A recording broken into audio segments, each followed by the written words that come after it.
जय श्री राम. Hi दोस्तों, I'm your friend Meenakshi. You are watching English by Meenakshi.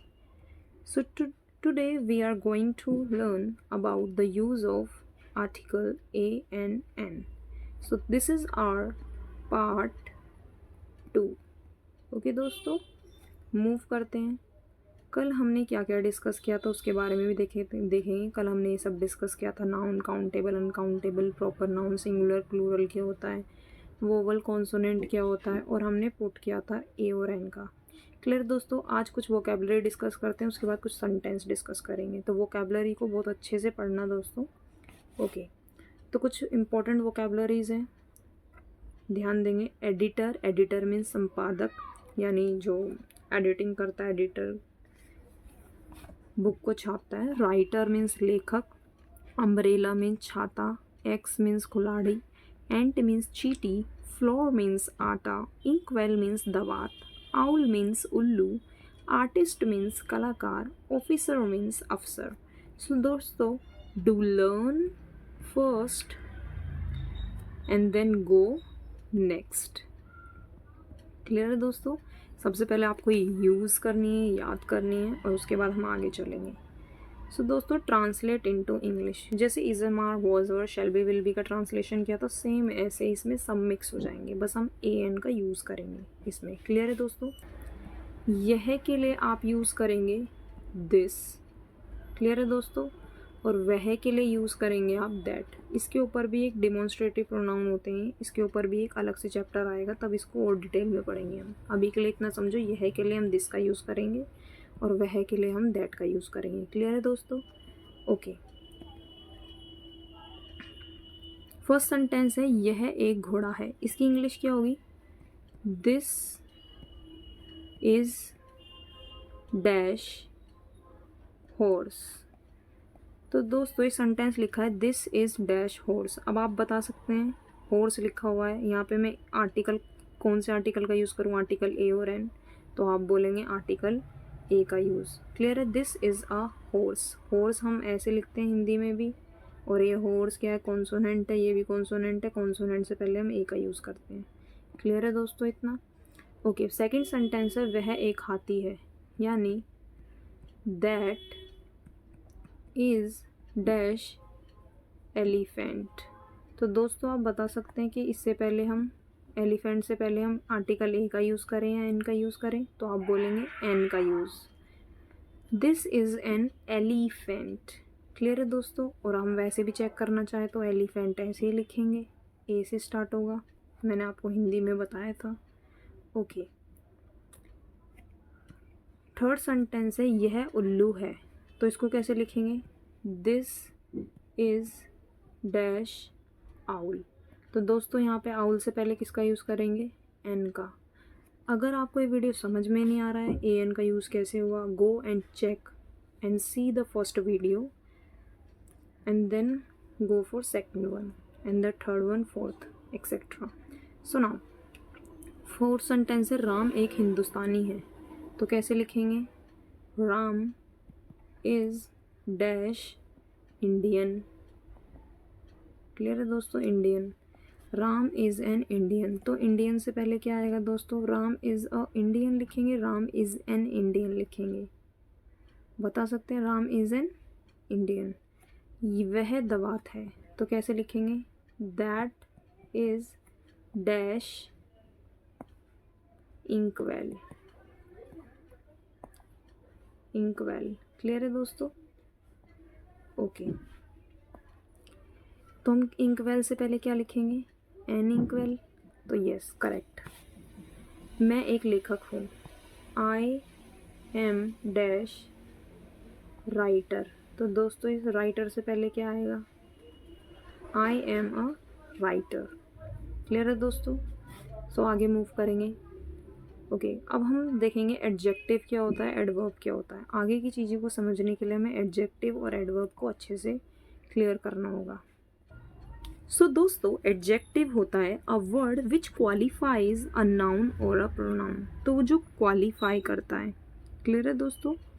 Qualifies noun and pronoun. उनको क्या बोलते हैं हम? एडजेक्टिव। सो दोस्तों एक सेंटेंस से समझेंगे हम एडजेक्टिव क्या होता है। फॉर एग्जाम्पल मैंने एक सेंटेंस लिखा, I have new dress. I have new dress.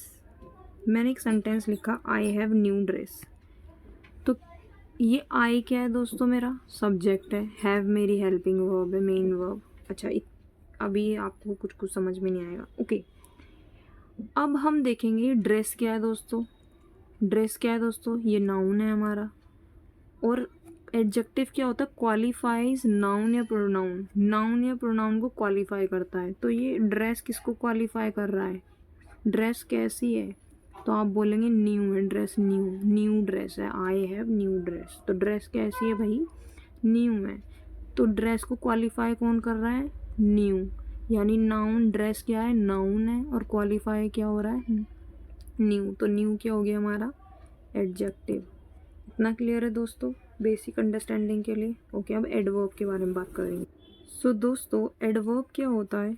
A word which qualifies a verb, an adjective, another adverb और अ कंप्लीट सेंटेंस। तो इसको क्या बोलते हैं? हम एडवर्ब बोलते हैं।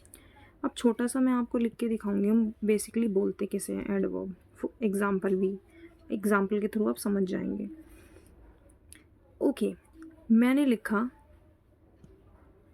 Sangeeta spoke well.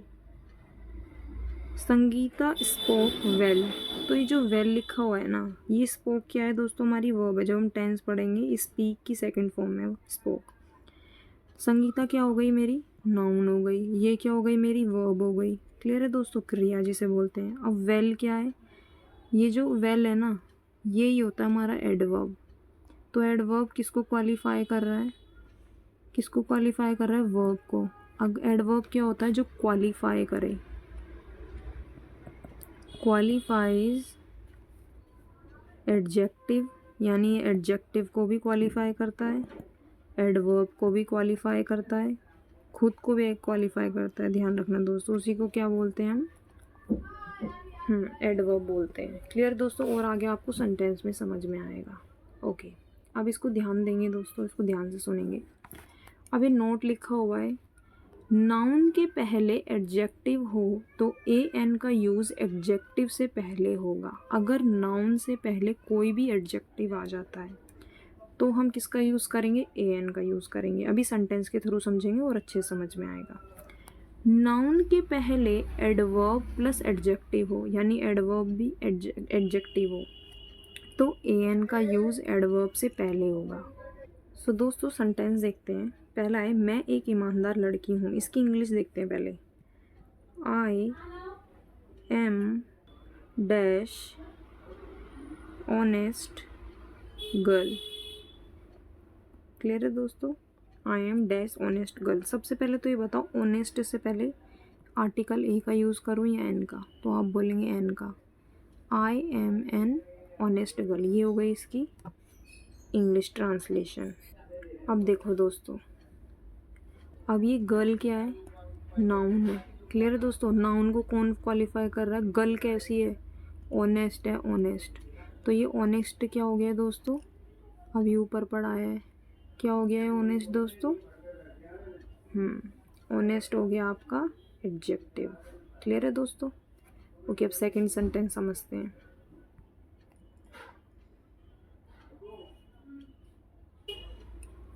वह एक दयालु आदमी है। He is dash kind man. तो दोस्तों हम इससे पहले किसका यूज़ करें? काइंड से पहले तो अ का है ना, आर्टिकल ए का। He is a kind man. तो मैन कैसा है? काइंड है। तो इस काइंड से पहले किसका यूज़ करना है? आर्टिकल ए का। अगर आप ऐसे लिखेंगे he is kind a man, तो ये सेंटेंस रॉन्ग हो जाएगा आपका। तो आपको बेसिकली लिखना कैसे है? और ये नोट में क्या बोला है? यही बोला है आपसे नोट में। अगर नाउन को कोई भी क्वालिफाई करे या एडवर्ब करे या एडजेक्टिव, तो उससे एडजेक्टिव या एडवर्ब से पहले ही आर्टिकल ए का यूज़ करना है या एन का यूज़ करना है। बस सीधी सी बात इतनी ये थी जितना भी मैंने आपको समझाया है। क्लियर है दोस्तों? ध्यान रखना। अब थर्ड है, राम एक बहुत ईमानदार लड़का है। तो कैसे लिखेंगे? Ram is dash very intelligent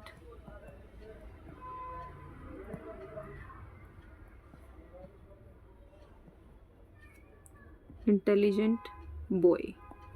clear है दोस्तों, Ram is dash very intelligent boy. तो हम इसको कैसे करेंगे, तो आप वेरी से पहले देखेंगे क्या यूज़ करें। अब आप ये मत देखना कि इंटेलिजेंट लिखा हुआ है तो एन लगा देते हैं, उससे पहले देखो वी लिखा हुआ है ना, वेरी कॉन्सोनेंट है तो ए का यूज़ करना, ध्यान रखना है दोस्तों। Ram is a very intelligent boy, इसकी जितना मैंने आपको समझाया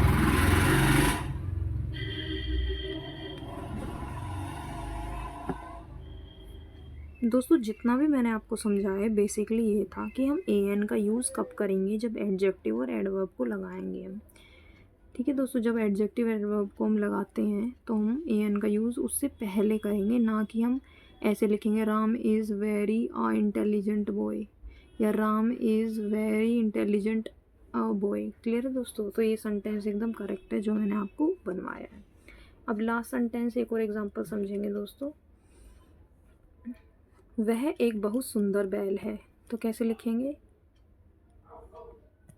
okay, that is dash very beautiful ox. Clear है दोस्तों, तो वेरी इससे पहले किसका यूज़ करूँ, आर्टिकल ए का। क्लियर है दोस्तों, ओके, आगे मूव करते हैं दोस्तों। अगर कुछ भी समझ में ना आए तो आपको कमेंट सेक्शन में कमेंट करके बताना है। क्लियर है, ओके दोस्तों। अब हम कुछ वोकेबलरी डिस्कस करेंगे। इन वोकेबलरी को आपको होमवर्क में सोल्व करना है। इनसे आपको 5 सेंटेंसेस बनाने हैं, 5 सेंटेंसेस होमवर्क में। क्लियर है दोस्तों, मैं फॉर एग्जांपल आपको बनवा के दिखाती हूँ 1-2 सेंटेंसेस। जैसे यह है घर गंदा है, यह घर गंदा है, तो कैसे लिखेंगे, this house is dirty. Clear है दोस्तों, डर्टी, ओके। अब दोस्तों इन्हीं वोकैब के साथ आपको एक चीज़ और अच्छे से समझनी है। अगर आपको सेंटेंस लिखा दिखाई दे कि मैं एक लड़का हूँ, या फिर आपको सेंटेंस लिखा दिखाई दे कि मैं लड़का हूँ, तो दोस्तों घबराना नहीं है। दोनों मीनिंग क्या है, दोनों सेम है। क्या है, दोनों सेम। अब ए एन का मतलब ही होता है, ए और एन की हिंदी ही होती है एक। अगर आप सोचो कि इसमें तो एक लिखा ही नहीं है सेंटेंस में, सेकंड वाले में, तो मैं ए एन का यूज़ भी नहीं करूँगा, तो आपका सेंटेंस गलत हो जाएगा दोस्तों। ओके, तो अब कैसे बनाएंगे आप समझ लेते हैं मजाक से हट के। मैं एक लड़का हूँ, तो कैसे करेंगे, I am a boy. Clear है दोस्तों, फॉर एग्जाम्पल ओनली, मैं लड़का हूँ, आई एम अ बॉय। आप दोनों सेंटेंस को ऐसे ही लिखोगे। क्लियर है दोस्तों, अब एक सेंटेंस और बताती हूँ मैं आपको, अब अच्छे से क्लियर होगा आपको। ओके, अब मैंने एक सेंटेंस लिखा, यह छाता है। क्लियर है दोस्तों, अब ध्यान रखना है जो मैं समझा रही हूँ, लास्ट चीज़ें इम्पोर्टेंट। यह क्या हो गया, दिस के साथ क्या लगेगा, इज़। ओके दोस्तों देखो, दिस और दैट के साथ हम किसका यूज़ करते हैं, इज़ का यूज़ करते हैं। अब इसका चैप्टर भी हम स्टार्ट करेंगे जब हेल्प ऑफ इज़ लगते हैं इन दोनों के साथ ही। जब हम यूज़ करेंगे तब मैं और अच्छे से डिटेलिंग में बताऊँगी डिमॉन्स्ट्रेटिव प्रोनाउन। यह चाहता है, दिस इज़ डैश अम्ब्रेला। तो क्या दोस्तों मुझे ए एन का यूज़ करना चाहिए, इसमें तो एक लिखा ही नहीं हुआ, लेकिन छाता अम्ब्रेला तो एक कौन वोवल से स्टार्ट होता है, तो मुझे यहाँ पे एन का यूज़ करना चाहिए। तो यस दोस्तों, आपको यूज़ करना चाहिए एन का। क्लियर है, So दोस्तों, if you like my videos, do like, share and subscribe my channel English by Meenakshi. Bye. Jai Shri Ram.